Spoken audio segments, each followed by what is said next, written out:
नमस्कार. आज आपण आहोत शिंदखेडा तालुक्यातील मालपूर या गावात.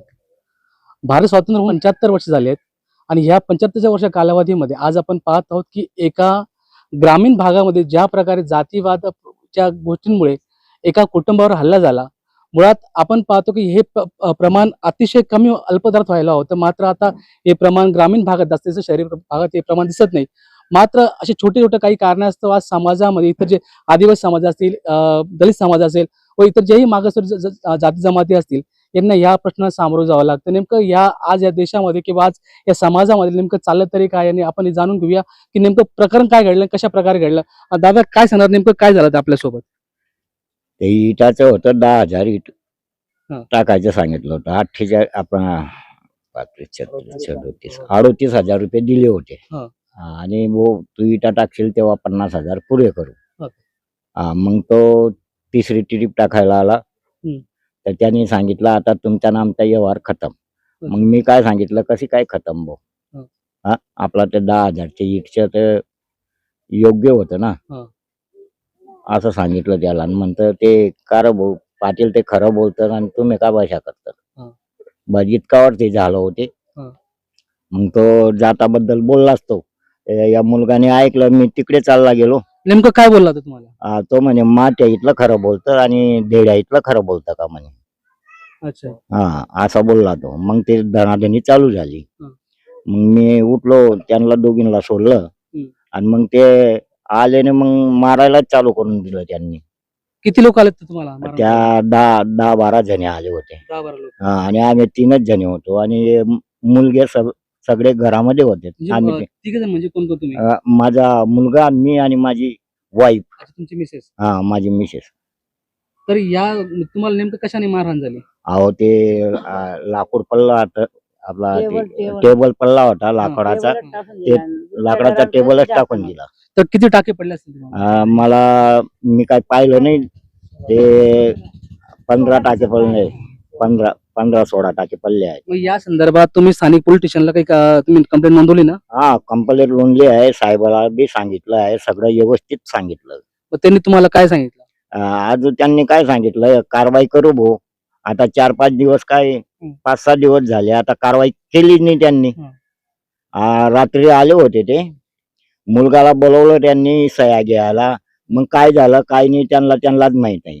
साधारण इतके लोकांमध्ये किती लोकांना कारवाई झाली किंवा किती लोकांना अटक केली गेली तुम्हाला माहिती आहे का? मला काहीच माहित नाही. ते बिंदास फिरून राहिले. अजून अटक केलीच नाही त्यांनी. कोणाला अटक केली नाही? कोणालाच केली नाही. अटक झाली असते तर मग आम्हाला बी माहित पडलं असतं ना हो साहेब. ताई, तुम्हालाही मारहाण झाली?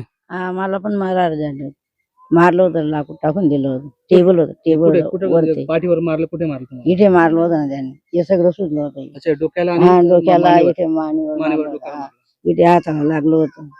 म्हणजे एका महिलेवर देखील अशा प्रकारे पुरुषांनी हाल टाकणं हे कितपत योग्य वाटतं? आणि समाज रचना आपण पाहू शकता की जातीवाद इतका फोफावला की यांना बाई माणसामधला फरक देखील कळत नाही. तुला कुठे कुठे आनंद झाली ती? इकडे मारलं होतं त्यांनी. हे बघा, आपण पाहू शकता की या अशा प्रकारे काटेरी झुडपांनी वाटते मारले गेले. कशाने मारले गेले? काट्यावरनी मारून गेले होते, काट्यावरून. इकडे पण मारले, इट मारून दिली होती इकडे मला त्यांनी. इकडे इकडे वीट दिसेल. ते वीट मारली. जितू पाटोलनी मारून बटला होता इट मधून आणि मांडीवर पण लागून गेलेलं होतं.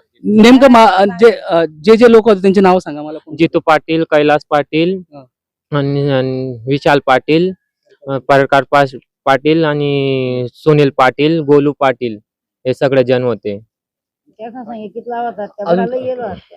बाकीच्या लोकांचे नाव तुम्हाला आठवतं का? नाही, त्यांच्या नाव आठवत. आता आलेले इकडे आम्ही दादा ते. अच्छा, आता दादा, जर तुमच्या जरी अशा प्रकारे चालले कारवाई संतगतीने चालले, अगर तुम्ही जर तुमच्या जो अन्याय हा जरी तुम्हाला दाद मिळाली नाही तर तुमचं पुढचं पाऊल काय असेल? मला पुढचं पाऊल असेल दादा की मी इथे नाही होणार ना, बरोबर. तर मी मोरे जाऊन सुरतला या दिल्लीला पोचू मी.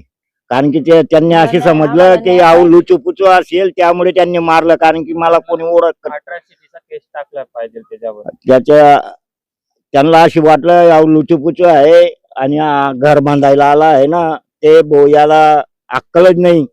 पैसे देऊन मोकळा होतो, याला मारून घेऊ कोण काय करणार आहे याचं कोण आहे. समाजवर्तन ती घाण शिवे देऊन राहिले होता. तुम्ही काय करून घेणार, तुम्ही रांचे काय करणार म्हणे, तुम्ही मार म्हणे, तुम्ही माट्याच्याच आहे म्हणे, बैडी जात आहे तुमची म्हणे, जे करायचं ते करून घ्यायचं म्हणजे, किती जण आहे तुमचे मारायचे म्हणे, तिथलं बोलावून घ्यायचं, काय चुपाळून घेत नाही म्हणे ते म्हणे, असं सांगून राहिला होता. मग त्यांना 2 हल्ला झालेला होता, त्या बोलून राहिले होते इकडे, ते बोलून राहिले होते इकडे का म्हणे आता म्हणे तुमच्याजवळ काय होणार नाही इकडे म्हणे, तुम्हाला पैसा देऊन दाबून देणार म्हणे आम्ही, असं ते बोलून राहिले होते. मग आम्हाला दुसरी आम्हाला समाजमधून झालंय घटना.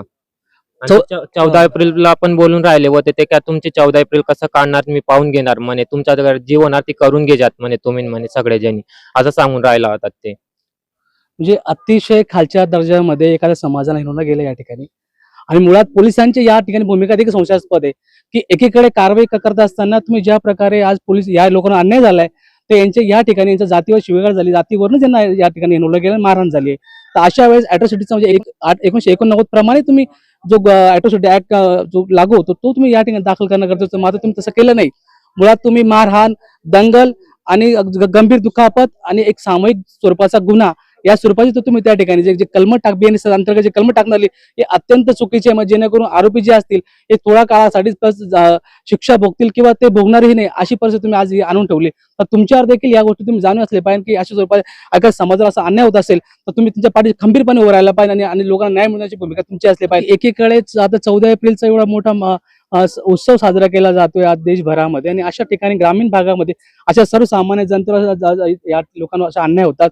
मात्र अन्याय होत असताना आपण विचार करा की या फक्त हेच लोक नाही, यापूर्वी या समाजात काही लोकांना देखील अशा स्वरूपाचे अन्याय झाले, मात्र स्थानिक पोलीस प्रशासनाने या ठिकाणी कुठलीच कठोर भूमिका घेतली. यामुळे यांचे पायमुळे हे वाढत चाललेत आणि या संदर्भात माननीय पोलीस धुळे चौपे अधीक्षक साहेबांनी देखील या प्रकारे अधिक गांभीर्य लक्ष घ्यावे. आगामी काळामध्ये आपण ज्या प्रकारे आज न्याय व्यवस्था या लोकांचा विश्वास आहे, मात्र आता पुढे काय होईल हे पाहणं तितकंच महत्त्वाचं ठरलं. मी जितेंद्र गणात, जनसामान्यांचा आवाज.